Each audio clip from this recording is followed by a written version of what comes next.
हम भी कभी मुस्कुराया करते थे, हम भी कभी मुस्कुराया करते थे, उजालों में भी शोर मचाया करते थे।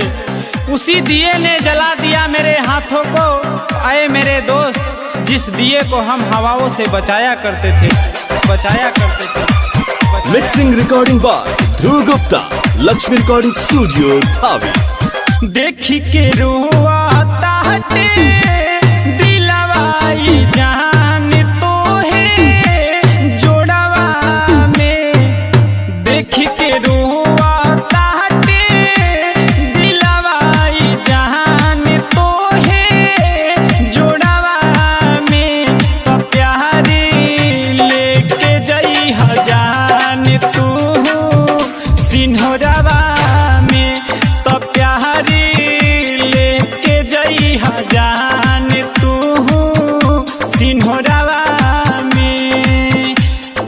ज्ञान मिक्सिंग, ज्ञान मिक्सिंग,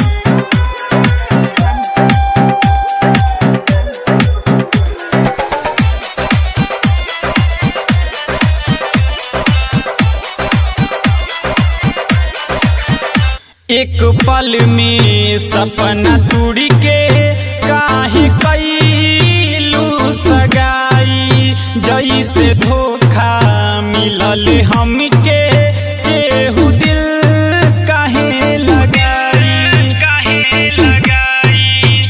एक पल में सपना टूट के काहे कैलू सगाई, जैसे धोखा मिलल हमके केहू दिल काहे लगाई।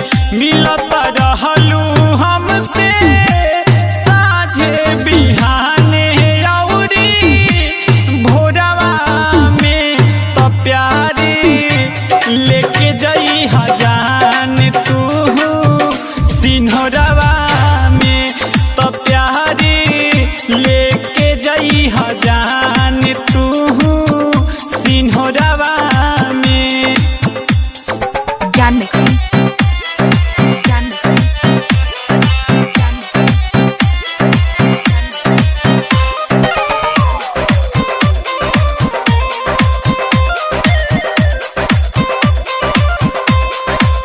सुना सुना ये विधाता, दुखवाया अपना सहाता, जानू से अब बिछड़ के हमसे जियल नहीं जाता, नहीं जाता।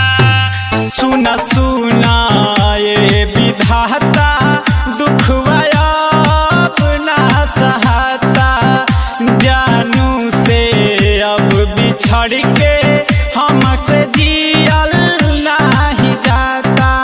उनके सूरतिया नजर आवत अखिया के जे लोरवा में, तो प्यारी लेके जई हजान तू सिन्होरवा में, तो प्यारी लेके जई हजान तू सिन्होरवा में।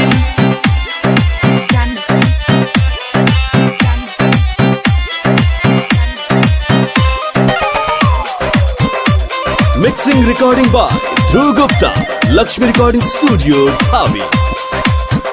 जाते जाते ससुरा में तू भुला जई, भुला जई। दूरी गेस के दिल दुखा के बोल का पैलका, जाते जाते ससुरा में तू भुला जई, भुला जई। दूरी गेस के दिल दुखा के बोल का पैबू, हई सिकंदर काहे देई दा जहरिया भरे कटोरवा में, तो प्यारी लेके जई हजान